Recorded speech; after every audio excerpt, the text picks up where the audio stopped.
दोस्तों नमस्कार, आदाब, सत श्री अकाल। उर्मिलेश ऑफिशियल के इस बेहद खास कार्यक्रम में आपका बहुत बहुत स्वागत है। मैं हूं उर्मिलेश। इस वक्त हमारे देश की जो सरकार है और उसका जो नेतृत्व है, ऊपर से देखने में बहुत ताकतवर लगता है। वो जो चाहता है वो करता है, जिस पार्टी को चाहता है उसको आजकल तोड़ दे रहा है। उसके रास्ते में ऐसा लगता है कि कोई परेशानी नहीं है, सब कुछ चुनौती विहीन है। लेकिन दोस्तों, अंदर ही अंदर मुश्किलों का एक तरह से उसको सामना करना पड़ रहा है। बहुत सारी कठिनाइयाँ, बहुत सारी चुनौतियाँ नए सिरे से मुंह बाए खड़ी हैं। क्या होगा अगले 2 साल में, अगले लोकसभा इलेक्शंस के दौरान क्या होगा, उसके पहले क्या होगा, विपक्ष की क्या स्थिति होगी, क्या सरकार चुनौती विहीन रहेगी या विपक्ष सचमुच एक ताकतवर चुनौती उसको पेश करेगा। इन सभी मसलों पर बातचीत करने के लिए आज हमने आमंत्रित किया है देश के बहुत जाने माने पत्रकार, संपादक आशुतोष को। आशुतोष जी, आपका हमारे इस कार्यक्रम में स्वागत है। आपके कुछ लेख और आपके कुछ वीडियोस मैं पिछले दिनों देख रहा था, तो उससे लगता है कि जी। आपका मानना है कि सरकार जो है, भाजपा संघ की जो सत्ता है, अगर कहा जाए, ये काफी गंभीर संकट में फंसी हुई है सत्ता। आपके पूरे आलेख और वीडियो से ये समझ में आता है, किसी भी रीडर, किसी भी व्यूअर को ये लगता है। आपको क्या लगता है, कौन सा संकट सबसे बड़ा संकट है संघ और बीजेपी की मौजूदा सत्ता के लिए? देखिए, जो सबसे बड़ा संकट होता है राजनीति में वो है क्रेडिबिलिटी का संकट, यानी विश्वसनीयता का संकट। और इस वक्त ये सरकार मेरे ख्याल से विश्वसनीयता के संकट से गुजरती हुई साफ दिखाई पड़ती है। और इसकी शुरुआत अगर आप देखें तो 2024 के चुनाव में इसकी शुरुआत हो गई थी, जब भारतीय जनता पार्टी 240 सीटों पर आकर सिमट गई। प्रधानमंत्री नरेंद्र मोदी बनारस के अंदर किसी तरीके से वो जीते। मैं इसलिए कह रहा हूं किसी तरीके से वो जीते क्योंकि अंतिम 3 दिनों तक वहां अमित शाह को बैठना पड़ा था, और फिर भी आप 1.5 लाख वोट से जीते, जहां हम 10 लाख वोट से जीतने की बात कर रहे थे। फिर आप अयोध्या में हार गए। उत्तर प्रदेश के अंदर आपकी जमीन बहुत कमजोर हो गई। और लेकिन उसके बाद से जिस तरीके से एसआईआर को लेके एक नया प्रचलन शुरू हुआ, तो उससे लोगों के मन में सवाल बहुत गहरे बैठ गया है कि दरअसल क्या चुनाव इस देश के अंदर स्वच्छ और साफ सुथरे हो भी रहे या नहीं हो रहे। ये एक संकट है। अगर आप सड़क में उतरेंगे, आप लोगों से पूछेंगे, तो आपको इस बारे में स्पष्ट जवाब मिल जाएगा।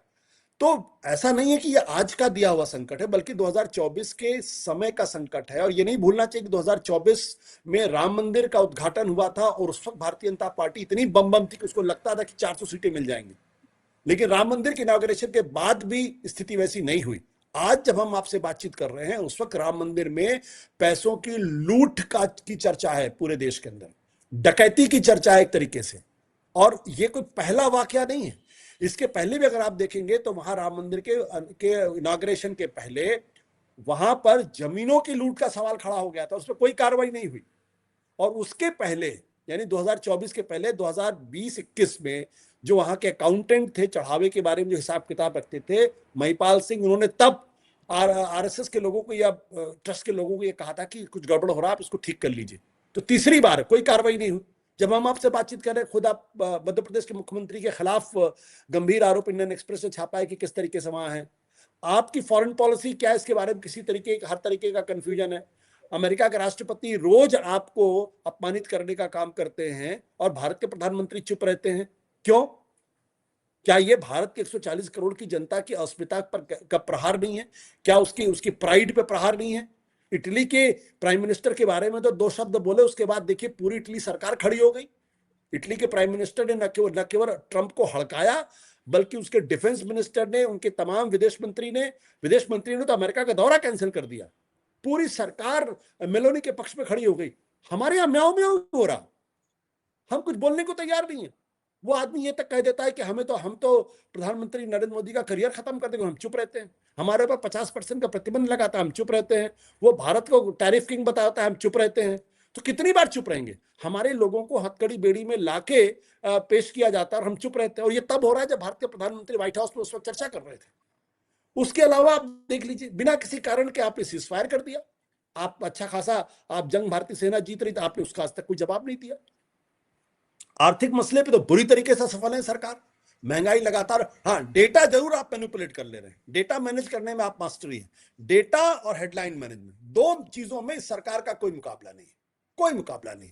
अभी आज मैं जब मैं आपसे बातचीत कर रहा हूं उस वक्त भी जो इस वक्त हमारे पास डेटा आया है वो 8 कोर इंडस्ट्रीज में, जो हमारी जो कोर इंडस्ट्री दरअसल जो हमारी बिजनेस और इकोनॉमी को चलाती है 0.5% पे ग्रो कर रही है, 0.5% पे ग्रो कर रही है। 8 में से जो 5 वो है सेक्टर्स हैं उनमें कॉन्ट्रैक्शन है, यानी उसमें बजाय ग्रोथ होने के उसमें सिकुड़न दिखाई पड़ रही है, और सरकार कहती है कि हम 7.7% की जीडीपी पर कर रहे हैं। आईएमएफ जो है वो आपकी डेटा को सी कैटेगरी में डाल देता है, यानी आपके डेटा जो है वो उसमें संदेह है लोगों को। तो अगर इन सब चीजों को जो फिर नीट का सवाल आपके सामने आप देख लीजिए, सीबीएसई का सवाल है। एक सरकार जो बच्चों के कॉम्पिटिटिव एग्जाम्स ठीक से नहीं करा पाती है और अपनी सिविलियन रिस्पॉन्सिबिलिटी को एब्डिकेट कर रही है, जब वो कहती है कि वायुसेना हमारे बच्चों के पेपर इधर से उधर करे, वायुसेना तो सिविलियन गवर्नमेंट किस लिए? फिर इस देश के अंदर सैनिक शासन कर दीजिए आप। आपने कभी सुना कि बच्चों के पेपर्स जो हैं वो एक जगह से दूसरी जगह लाने के लिए आपको वो लाना पड़ेगा, क्या कहते हैं, इंडियन एयरफोर्स, इंडियन एयरफोर्स का वायुसेना का इस्तेमाल करना पड़ेगा। तो वायुसेना का इस्तेमाल करना का मतलब स्पष्ट है कि जो भारत की जो डेमोक्रेटिक सिविलियन गवर्नमेंट है उसने आत्मसमर्पण कर दिया है और उसने बिना कहे हुए लिख कर दे दिया है, बिना कहे ये मान लिया है कि अब उनसे सरकार नहीं चलने वाली, अब वो एग्जाम, अब इस देश के अंदर एग्जाम नहीं करा सकते। तो जो सरकार एग्जाम नहीं करा सकती उसको सेना की मदद लेनी पड़ रही है, उस सरकार की क्रेडिबिलिटी पर आप क्या? और सबसे बड़ी बात राम मंदिर का मुद्दा, मतलब राम के नाम पर आप आए हैं और उसका वहां पे चढ़ावा तक आप मैनेज नहीं कर पा रहे हैं, वो लूटा जा रहा है, तो फिर क्या कहेंगे? तो मेरा बहुत स्पष्ट तौर पर मानना है कि सरकार की क्रेडिबिलिटी इस वक्त जो क्रेडिबिलिटी है वो लोएस्ट एब पर है। अब आप मीडिया मैनेज करके तमाम चीजें कर लें तो बात अलग तरीके का प्रश्न है। यही सवाल अगर मीडिया मैनेज नहीं होती आज की तारीख में, तो राम मंदिर का जो सवाल है वो पिछले 1 महीने से रोज हेडलाइन बनती है, रोज उस पर डिबेट होती है, सवाल सरकार से सवाल पूछे जाते हैं। जो मोहन यादव जी के मामले में जो खुलासा हुआ है उस पर सुबह से शाम तक उसमें आप कभी इन डिबेटों को मीडिया में नहीं देखेंगे। तो जो लोगों का गुस्सा है वो धीरे धीरे बढ़ता जा रहा है, लेकिन चूंकि मीडिया मैनेजमेंट ऐसा है, डेटा का मैनेजमेंट ऐसा है कि वो प्रस्फुटित होकर अभी सामने नहीं आ पा रहा। लेकिन सरकार किसी मुगालते में ना रहे, चुनाव जीतना अब अपने आप में एक मैनेजमेंट हो गया है, वो इस बात की गारंटी नहीं है कि दरअसल आपको जनता का पूरी तरीके से समर्थन है। नहीं, लेकिन सरकार मुगालते में न रहे तो सरकार की तरफ से कोई ये भी कह सकता है कि विपक्ष मुगालते में न रहे, हम तमाम मुसीबतों के बावजूद, तमाम मुश्किलों के बावजूद, तमाम कमजोरियों के बावजूद चुनाव जीतने की कला हम ही जानते हैं। चुनाव जीतने का मतलब ये नहीं होता कि आप बहुत लोकप्रिय हैं। भाई पुतिन के रशिया में तो यही हो रहा है या नहीं हो रहा? अगर आप मुझसे बता दीजिए तो आप वहां 80% वोट, 90% वोट पड़ जाते। तो देखिए बात, हमारी दुनिया में ताकत क्यों थी? हम एक वाइब्रेंट डेमोक्रेसी माना जाता था, हमारे में कहा जाता था कि हम डाइवर्सिटी को बहुत अच्छा मैनेज करते हैं, हमारे यहाँ वॉइस ऑफ डिसेंट थी, हमारे यहाँ डिसएग्रीमेंट को ट्रीजन नहीं माना जाता था। आज की तारीख में भारत की डेमोक्रेसी को सिर्फ चुनाव लड़ने और जीतने तक ही सीमित कर दिया गया है। आप मुझे एक सवाल का जवाब दे दीजिए, अगर सब कुछ सामान्य है, सब कुछ सामान्य है, तो अचानक एक दिन चुनाव आयोग क्यों खड़ा होता है और कहता है कल से बिहार के अंदर हम एसआईआर लागू करेंगे और 1 महीने के अंदर पूरा हो जाएगा, 1 महीने के अंदर पूरा हो जाएगा, सब कुछ सामान्य। और यही चुनाव आयोग था जो मई के महीने में 2024-25 के महीने में वो आधार कार्ड के बारे में बात कर रहा था, वो वोटर आईडी कार्ड के बारे में बात कर रहा था, दोनों को इंटरलिंक करने के बारे में बात कर रहा, और वही चुनाव आयोग जून के महीने में 22 से 23 जून को कहने लगा कि आधार कार्ड मान्य नहीं होगा। पूरे देश में उस पर चर्चा हो रही, लोग उससे परेशान हो रहे हैं। बंगाल के चुनाव में 27 लाख लोगों के नाम काट दिए गए। चुनाव आयोग ये कहता है कि भाई इसमें क्या है, अगली बार आप वोट दे दिएगा। तो कल सुप्रीम कोर्ट ये भी कह सकता है कि अभी चुनाव कराने की क्या जरूरत, 5 साल बाद चुनाव करा लीजिएगा, 10 साल बाद चुनाव करा लीजिए।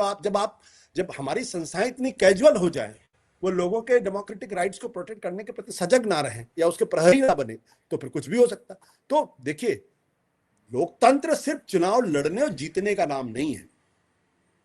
लोकतंत्र है विचार विमर्श के प्रति सरकार की जवाबदेही। सरकार अगर जवाबदेह होती तो अब तक धर्मेंद्र प्रधान का इस्तीफा हो गया होता। सरकार अगर जवाबदेह होती तो अब तक राम मंदिर का जो ट्रस्ट है वो भंग कर दिया गया होता।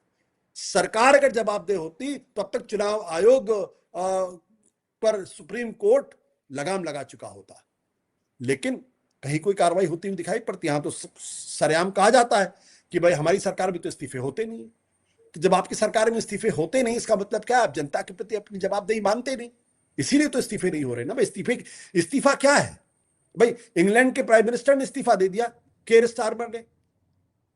क्या उनसे संसद ने कहा था कि आप अपने पद से इस्तीफा दे दिए? नहीं, लेकिन जनता का दबाव था, पार्टी का दबाव था। तो अगर आप जवाबदेह हैं, अगर आप अपने स्वभाव में डेमोक्रेटिक हैं, अगर आप हिंदुस्तान के रिपब्लिक को मानते हैं, तो इस्तीफा देना कोई अपराध स्वीकार करना नहीं हुआ। इस्तीफा देने का मतलब है नैतिक जिम्मेदारी लेना कि मुझे जो जिम्मेदारी दी गई थी मैं उस काम को पूरा नहीं कर पाया। लाल बहादुर शास्त्री ने इस्तीफा दिया था एक जमाने में, यहां तक कि माधवराव सिंधिया ने इस्तीफा दिया था, आपको याद होगा। तो क्या वो अपराधी थे? नहीं। लेकिन आप भाई धर्मेंद्र प्रधान से कह दिया जाता है कि भाई आप अपना मंत्रालय बदल लीजिए, आपसे नहीं हो पा रहा, कोई और आएगा, लेकिन नहीं। तो इसलिए मैं कह रहा हूं कि लोकतंत्र का नाम सिर्फ चुनाव करना और चुनाव जीतना नहीं है, जो भारतीय जनता पार्टी ने जो लगातार क्रियान्वयन नहीं कर सकते। और क्योंकि आप चुनाव जीत रहे हैं इसलिए सब कुछ कर लेंगे और कोई कुछ नहीं बोलेगा।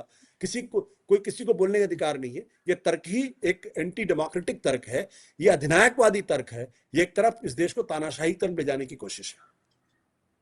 लेकिन आशुतोष जी, आप जो बात कह रहे हैं उसमें दम है, लेकिन अगर हमारे यहाँ जो इंस्टीट्यूशंस हैं, आप स्टारमर की बात कर रहे हैं, लेकिन उनकी तो पार्टी की ओर से सहमी दबाव था कि आप छोड़ दीजिए क्योंकि अगले चुनाव में पता नहीं आप लीड कर पाएंगे कि ठीक से नहीं। ये एक सवाल था उनके ऊपर। इसके अलावा जो समस्याएं थी समाज की ओर से भी दबाव था, पार्टी की ओर से भी दबाव था। यहाँ न तो उनको पार्टी की तरफ से दबाव है और न तो समाज की तरफ से उतना बड़ा दबाव बन पा रहा है जिससे कि वो मजबूर हो जाएं कि भाई अब तो बात नहीं बनेगी। इसके अलावा आप हंगरी का उदाहरण ले लीजिए।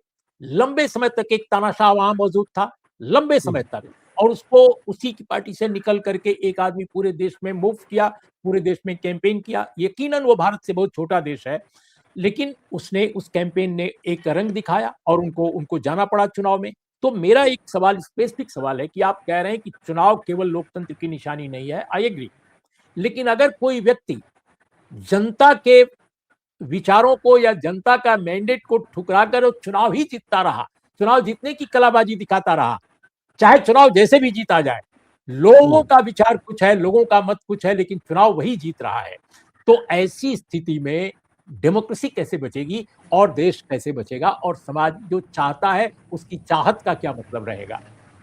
देखिए उर्मिलेश जी, ये सवाल तो इस देश की जनता को अपने आप से पूछना पड़ेगा कि हमें बहुत मेहनत करके, बहुत संघर्ष के बाद लोकतंत्र मिला है और हमें अपने फ्रीडम स्ट्रगल के जो महापुरुष लोग हैं उनका बहुत शुक्रगुजार होना पड़ेगा कि उन्हें बहुत सोच समझ, क्योंकि उस वक्त देखिए जब 1947 में भारत आजाद हुआ और 26 जनवरी 1950 को जब हमने संविधान को एक्सेप्ट किया, उस वक्त पूरी दुनिया में वामपंथ की लहर थी। हमारे साथ चीन 1949 में वहां क्रांति होती है, वो वामपंथ के रास्ते पे चले गए। ये विकल्प तो हमारे महापुरुषों के पास भी उपलब्ध था। वो भी चाहते तो कम्युनिज्म के रास्ते पे जा सकते थे, वो भी चाहते तो वन पार्टी रूल के रास्ते पे जा सकते थे, वो भी चाहते तो जो विचारों की स्वतंत्रता उसको खत्म कर सकते थे, वो भी चाहते तो तानाशाही अथॉरिटेरियन रेजिम ला सकते, लेकिन नहीं, उन्होंने सोच समझ कर डेमोक्रेटिक सिस्टम रखा उन्होंने। तो मेरा कहना यह कि अगर इस लोकतंत्र को जिंदा रहना है तो यहाँ के लोगों को समझना पड़ेगा, यहाँ के इंटेलेक्चुअल्स को समझना पड़ेगा, यहाँ के तमाम उन लोगों को समझना पड़ेगा कि आखिर कब तक हमें इस चीज को गले से लगा के रखना है कि चुनाव जीत गए तो लोकतंत्र जिंदा है, चुनाव हार गए तो लोकतंत्र जिंदा नहीं है। मैं इसको लोकतंत्र की परिभाषा ही बुरी तरीके से देखता हूं। लोकतंत्र के अंदर सरकार के अलावा सारी संस्थाओं को विपक्ष का रोल अदा करना चाहिए, क्योंकि इसीलिए अगर सरकारें अपने स्वभाव में लोकतांत्रिक होए तो फिर संविधान के अंदर सेपरेशन ऑफ पावर की जरूरत नहीं, फिर संसद की जरूरत नहीं है, फिर आपको सुप्रीम कोर्ट की जरूरत नहीं, सीएजी की जरूरत नहीं, इलेक्शन कमीशन की जरूरत नहीं, विपक्ष की जरूरत नहीं। दिक्कत क्या हो गई कि हमने पिछले सालों में सिर्फ विपक्ष को ही अपोजिशन का स्पेस माना है। हमारे यहाँ जो सुप्रीम कोर्ट है वो अपनी जिम्मेदारी को उस तरीके से नहीं निभा पा रहा है जिस तरीके से डेमोक्रेटिक सिस्टम में निभाना चाहिए, या चुनाव आयोग को या कैग को अपनी जिम्मेदारी नहीं निभा रहे ये लोग। तो ये कहना कि सिर्फ राहुल गांधी ही विपक्ष के नेता हैं और ये उनकी ही अकेली हार है, तो ये अपने आप में गलत तर्क है। मैं जो कहना चाहता हूं कि एक बात मेरा बहुत पूरी तरीके से यकीन है कि पानी जब तक 100 डिग्री नहीं होता तब तक पानी वाष्प में तब्दील नहीं होता। इसका यह मतलब नहीं है कि 99 डिग्री पर जो पानी गर्म हो रहा है वो एक असफलता है, वो सफलता की तरफ बढ़ते हुए कदम है। आज की तारीख में जो बेचैनी हमको दिखाई पड़ रही है, ये बेचैनी आने वाले कुछ समय में आप देखिएगा रंग लाएगी और कहीं ना कहीं बदलाव की आहट दिखाई पड़ेगी। तो आपकी बात को सुनकर ऐसा लग रहा है कि भारत ने 70 या 75 सालों में अगर देखा जाए तो डेमोक्रेटाइज जो सोसाइटी को होना चाहिए था ज्यादा, पहले के मुकाबले ज्यादा, वो डेमोक्रेटाइज नहीं हुई है। हमारे इंस्टीट्यूशंस जो हैं वो जो लिबरल लोग थे शासन में, उनके कारण वो थोड़ा बहुत डेमोक्रेसी के साथ खड़े थे। लेकिन आज की स्थिति यह है कि प्रशासनिक संस्थाएं हों चाहे संवैधानिक संस्थाएं हों, उनमें डेमोक्रेसी का लोप दिखाई दे रहा है। वे बिल्कुल सत्ता पे बैठे लोग जो कह रहे हैं, चाहे वो जितना संविधान विरोधी हो, उसको फॉलो कर रहे हैं। तो ऐसे समाज में जो डेमोक्रेसी में जो पैदा हुआ एक मॉडर्न इंडिया, और वो डेमोक्रेसी के खिलाफ आप खड़ा है, उसकी संस्थाएं खड़ी हैं, उसका तमाम तंत्र खड़ा है, तो इस फिर डेमोक्रेसी का भविष्य क्या है? नहीं, ये मुझे नहीं समझ में आ रहा है। बिल्कुल आप सही कह रहे हैं कि इस वक्त लोकतंत्र का भविष्य पे बहुत गहरे सवाल हैं। इसमें मैं आपकी इस राय से मैं भी सहमत हूं, लेकिन मैं पूरी तरीके से निराश नहीं हूं। दिक्कत क्या है कि हमारे यहाँ कभी भी भारतीय जनता पार्टी और आरएसएस और उसकी विचारधारा का बहुत ही डिस्पैशनेट मूल्यांकन नहीं हुआ। अगर डिस्पैशनेट मूल्यांकन होता तो इस पर निष्कर्ष पर सब लोग पहुंचते कि दरअसल ये अपने स्वभाव में डेमोक्रेटिक फोर्स नहीं है, ये अपने स्वभाव में गैर लोकतांत्रिक फोर्स है। और इस पर चर्चा दरअसल होनी बहुत जरूरी है। जिस सरकार का, जिस पार्टी का जो ऑफिशियल डॉक्यूमेंट है, जो 1985 में इंटीग्रल ह्यूमनिज्म के नाम से एक्सेप्ट किया गया, वो तो साफ कहता है कि भारत में जो है वो क्या कहते हैं, धर्मराज्य होना चाहिए। yes. वो तो साफ कहता है कि जहां यह फेडरलिज्म जो है भारत की एकता अखंडता के खिलाफ है। तो जो पार्टी का ऑफिशियल डॉक्यूमेंट धर्मराज्य की वकालत करता है, हम उससे लोकतंत्र की बात करते हैं। लोकतंत्र उनके लिए तब तक ही निश्चित था जब तक कि वो सत्ता के केंद्र में नहीं आए थे, जब तक कि वो राजनीति के केंद्र में नहीं बनकर उभरे। अटल बिहारी वाजपेयी इसलिए लोकतांत्रिक अपने स्वभाव में थे, लाल कृष्ण आडवाणी इसलिए लोकतांत्रिक अपने स्वभाव में थे क्योंकि तब तक उनकी पार्टी सत्ता के केंद्र में नहीं आई थी कि सब कुछ उनके इर्द गिर्द रिवॉल्व कर रहे। उनको जो है गठबंधन के साथियों का समर्थन लेना पड़ता था और उस वजह से सर्वाइव करते थे। जिस दिन वो 272 के आंकड़े को पूरा कर गए, उस दिन से देखिए भारतीय जनता पार्टी का जो स्वभाव है, आप टीवी चैनल पर भी देखेंगे, आपको अंदाजा हो जाएगा। आप चुनाव के दौरान भी देखेंगे, आपको इस बात का अंदाजा हो जाएगा। आप सोचिए कि इस वक्त 6 उद्धव ठाकरे के लोगों ने इस्तीफा दिया, क्या तर्क दे रहे हैं? क्या उन्होंने उद्धव ठाकरे को गाली दी? नहीं, वो क्या कह रहे हैं, हमें अपनी कॉन्स्टिट्यूएंसी में काम करने के लिए फंड ही नहीं मिल रहा। अगर लोकतांत्रिक सरकार होती तो उसके लिए चाहे सत्ता हो या विपक्ष हो, दोनों के सांसद एमएलए बराबर है। जो फंड आपके पास आता है आप उसको डेमोक्रेटिकली डिस्ट्रीब्यूट करिए। क्यों नहीं विपक्ष के लोगों को फंड मिलता है? ये दिक्कत सिर्फ सांसदों की नहीं, ये दिक्कत सरकारों की। ममता बनर्जी भी इस बात की डिबेट करती थी कि भाई मनरेगा का पैसा हमको क्यों नहीं दे रहे। तो विपक्ष की सरकारों को काम करने नहीं देना, सांसदों को जो विपक्ष उनको काम करने नहीं देना, उनके घर में ईडी सीबीआई के छापे लगातार मारना, तो इसका मतलब साफ है ना कि डेमोक्रेटिक फोर्स नहीं है। ये तब तक डेमोक्रेटिक है या डेमोक्रेटिक होने का प्रहसन रचा रही है जब तक कि उसके पास इतनी ताकत नहीं आ जाती कि वो भारत के लोकतंत्र को खत्म करके उसको हिंदू राष्ट्र में तब्दील ना कर दे। ये बात आप बहुत महत्वपूर्ण आपने की है और बहुत कम लोग ये बात कहते हैं जो आप आज कह रहे हैं। लेकिन मैं ये समझना चाहता हूं कि प्रियंक खड़गे आज बहुत सारे सवाल उठा रहे हैं और जाहिर है उनको कांग्रेस पार्टी का जरूर समर्थन होगा, इंडोर्समेंट होगा, अदरवाइज वो नहीं उठा सकते थे एक कैबिनेट मंत्री के तौर पे। रजिस्ट्रेशन का सवाल उठा रहे हैं आरएसएस के, तमाम और भी सवाल उठा रहे हैं, उनकी चिट्ठी अगर देखी जाए तो। लेकिन सवाल कि क्या आपको लगता है कि कांग्रेस पार्टी ने लंबे समय तक, क्योंकि देश में सबसे लंबे समय तक वही कार्य शासन में रही, जनता पार्टी भी आई वगैरह वगैरह, लेकिन जनता पार्टी में तो आरएसएस बीजेपी के भी लोग थे, तो कांग्रेस पार्टी जो आजादी की लड़ाई के नेतृत्वकारी दस्ते में थी, क्या उसके नेता शासन में बिल्कुल नहीं ये समझ पाए कि आरएसएस और बीजेपी क्या है या जनसंघ क्या है, उसके अनडेमोक्रेटिक कैरेक्टर को, बल्कि निरंकुश तानाशाही की तरफ जाने वाला जो बिल्कुल साफ साफ कैरेक्टर है, उसको बिल्कुल उन्होंने नजरअंदाज किया? और अगर नजरअंदाज किया तो ठोस कारण क्या थे, सोशल सोशल फैक्टर्स क्या थे उसके पीछे? देखिए उर्मिला जी, ये बहुत कॉम्प्लेक्स सवाल है। इसका कोई सीधा जवाब नहीं हो सकता है। पहली बात तो ये कि प्रियंक खड़गे ने जो चिट्ठी लिखी है वो दरअसल पूरी नाभि पर जो है वहां पर उंगली रख दी, यानी जो सबसे कमजोर नस है आरएसएस की, वहां पे उंगली रखने का काम किया गया है। और ये अपने आप में एक बड़ा ब्रिलियंट मूव है उस लिहाज से, मेरा कहना है। क्योंकि एक बहुत छोटा सा सवाल है, आरएसएस ये कह रहा है कि वो तो ग्रुप ऑफ इंडिविजुअल्स है, ये कहता है वो। तो भाई सवाल ये है कि आप रजिस्ट्रेशन क्यों नहीं कराते हो? बहुत मासूम सा सवाल है, आप रजिस्ट्रेशन क्यों नहीं कराते हो? इसका जवाब उनके पास, कहते हैं हिंदू धर्म का भी रजिस्ट्रेशन नहीं।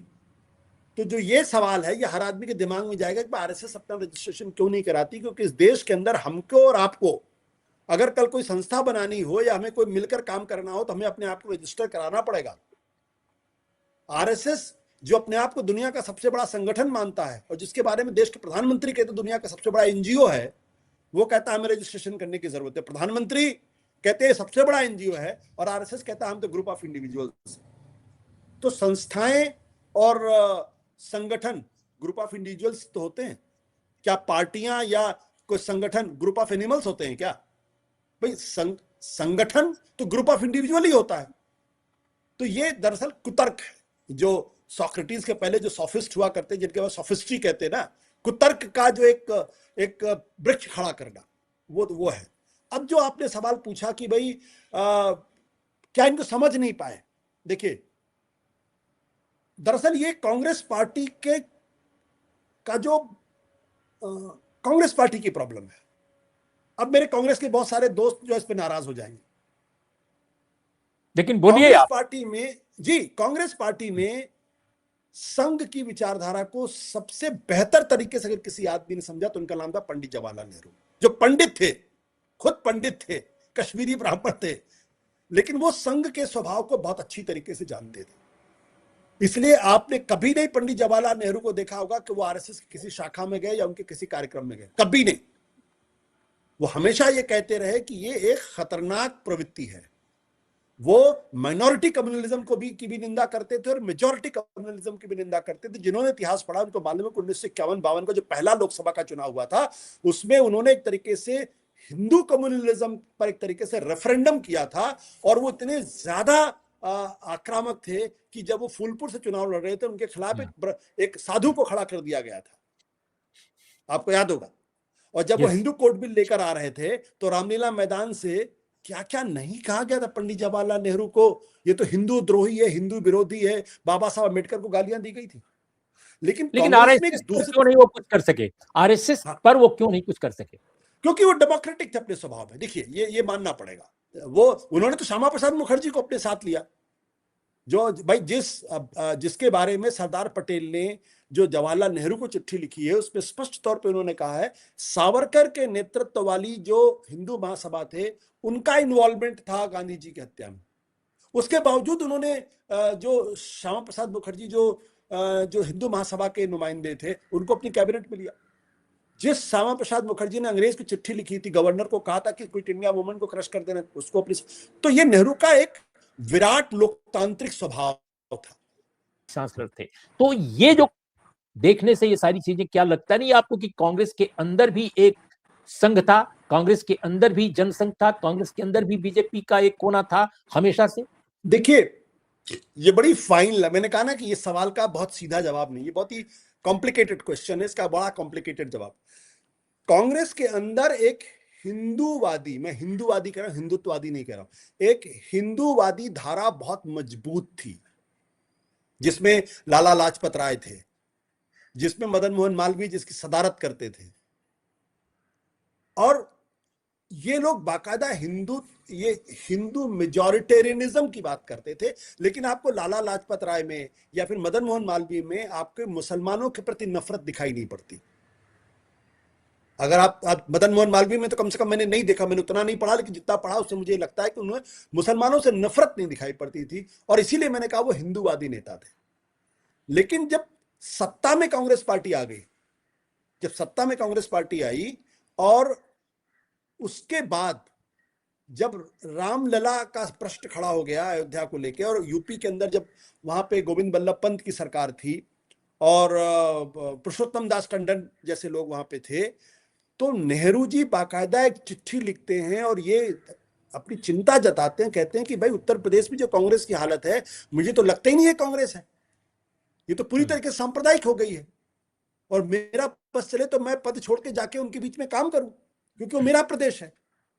तो कब वो हिंदूवादी से हिंदुत्ववादी धारा की तरफ कांग्रेस के कुछ लोग बढ़ गए, ये अपने आप में एक बृहत्तर शोध का विषय है, क्योंकि लाइन बहुत बहुत बहुत पतली लाइन है हिंदूवादी में और हिंदुत्व। जैसे कि आरएसएस बार बार स्वामी विवेकानंद का जिक्र करती है। आरएसएस जो है वो महर्षि महर्षि अरविंद, उनका, हाँ, अरविंद, महर्षि अरविंद का जिक्र करती है। अब महर्षि अरविंद, स्वामी विवेकानंद, बंकिम चंद्र चट्टोपाध्याय, ये सारे लोग एक तरीके से हिंदूवादी हैं। बंकिम में तो आपको मुसलमानों के प्रति वो जो नफरत वो कहेंगे दिखाई भी पड़ती है, लेकिन स्वामी विवेकानंद तो हिंदू धर्म के उद्धार की बात करते हैं। महर्षि अरविंद भी हिंदू धर्म के उद्धार की बात करते हैं। स्वामी विवेकानंद तो कहते हैं कि धर्म ही इस देश को बेहतर करेगा। क्या उनके अंदर मुसलमानों के प्रति नफरत थी? नहीं। क्या महर्षि अरविंद में मुसलमानों के प्रति नफरत थी? नहीं। जबकि महर्षि अरविंद इस बात की वकालत भी करते हैं कि भाई हमें मुसलमानों के बरक्स अपनी तैयारी को रखना चाहिए, और वो क्षत्रियवाद की बात करते हैं, लेकिन नफरत नहीं है उनके अंदर, जो जो जो जो हेट्रेड वाली बात है ना। तो जो हिंदूवाद को हिंदुत्ववाद में फर्क करता है वो है मुसलमानों के प्रति या माइनॉरिटीज के प्रति नफरत, जो आरएसएस की बुनियाद है, ये मैं आपको बता दूं। और इसमें बहुत बड़ा कंट्रीब्यूशन जो हेडगेवार के बाद जो गोलवलकर आते हैं उनका है, क्योंकि हेडगेवार अपने स्वभाव में कांग्रेसवादी थे। इसीलिए जब 1929-30 में जब आंदोलन होता है, डांडी मार्च वाला आंदोलन होता है, तो हेडगेवार आरएसएस का संघ चालक का पद छोड़कर वो उस आंदोलन में शरीक होते हैं और जेल जाते हैं। ये टेंडेंसी आपको गोलवलकर में नहीं दिखाई पड़ती है, टेंडेंसी आपको बाला साहब देवरस में नहीं दिखाई पड़ती है। तो ये लोग, तो मैंने कहा कि ये जो कांग्रेस की जो दिक्कत है कि कब वो हिंदूवाद से हिंदुत्ववाद की तरफ बढ़ जाती है, ये फर्क करना थोड़ा सा मुश्किल काम। जैसे आप देखिए भाई, ये जो शुभेंदु अधिकारी हैं ये कौन है? ये तो कांग्रेस से निकले हुए हैं। हेमंत बिश्वा शर्मा कांग्रेस से निकले हुए हैं। आज ये संघ के फ्रेमवर्क में सबसे बड़े हिंदुत्ववादी हैं।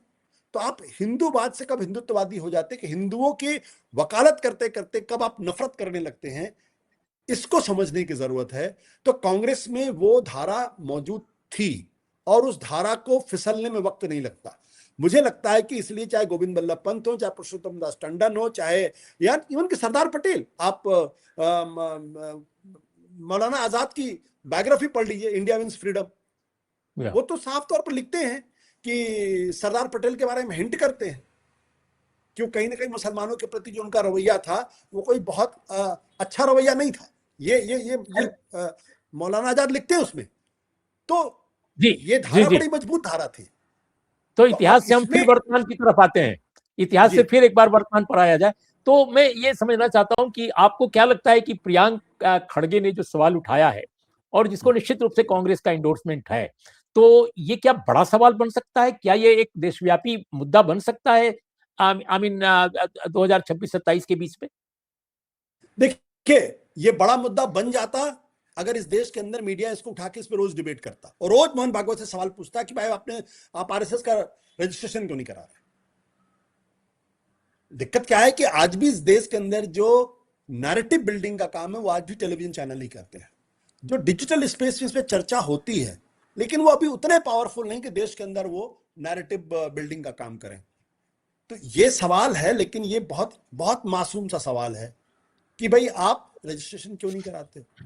लेकिन लोगों के मन में देखिए मुद्दे, मैंने कहा ना कि 99 डिग्री पे पानी उबलता नहीं है, वाष्प उबलता लेकिन वाष्प नहीं बनता है। लेकिन लोगों के मन में ये सवाल छोड़ जाता है, एक संदेह पैदा करता है, एक डाउट क्रिएट कर देता है कि यार आरएसएस की क्या दिक्कत है, क्यों नहीं कराना चाहता। ये जो डाउट है ना, अब ये डाउट, अब इसमें बहुत सारी चीजें आके जब मल्टी लेयर्ड होती हैं तब जाके चीजें कंक्रीट शेप लेगी। लेकिन एक सवाल तो है, और मुझे लगता है अच्छा सवाल है, क्योंकि ये राहुल गांधी की सोच से आके जुड़ता है, जहां राहुल गांधी कहते हैं कि हमारी लड़ाई मोदी से नहीं, हमारी लड़ाई बीजेपी से नहीं, हमारी लड़ाई आरएसएस के हिंदुत्व से है। जब तक आरएसएस के हिंदुत्व पर आप हमला नहीं करेंगे, तब तक आप मोदी को नहीं हरा सकते, तब तक आप बीजेपी को नहीं हरा सकते। ये उसकी दिशा में बढ़ा हुआ एक कदम है। तो क्या ये हिंदुत्व ब्राह्मणत्व से कोई पर्यायवाची है, या ब्राह्मणवाद से पर्यायवाची है, या कुछ अलग है? अब तो आप चाहते हैं कि मेरे खिलाफ मुकदमा हो जाए और मैं जेल चला जाऊं। देखिए, ये जो पूरा हिंदुत्व का जो सवाल है ना, ये सवाल अपने आप में मैं इसको ब्राह्मणवाद से जोड़ के नहीं देखता, मैं एक प्रवृत्ति से जोड़ के देखता हूं। ये प्रवृत्ति क्या है? वर्चस्ववाद की प्रवृत्ति है। ये प्रवृत्ति जब जब दुनिया के किसी भी कोने में या इतिहास में जब जब कुछ वर्चस्ववादी लोगों का जो वर्चस्व है, जब उस पर खतरा पैदा होता है, तब इस तरीके की विचारधारा जन्म लेती है। आप जोड़ेंगे तो एसआईआर क्या है? हम जो या वोटर लिस्ट है उसको शुद्ध कर रहे हैं, प्योरीफाई कर रहे हैं। यस, ये जो कॉन्सेप्ट ऑफ प्योरिटी जो है, ये शुद्धतावाद का जो सिद्धांत है, दरअसल ये एक्सक्लूसिव कॉन्सेप्ट है।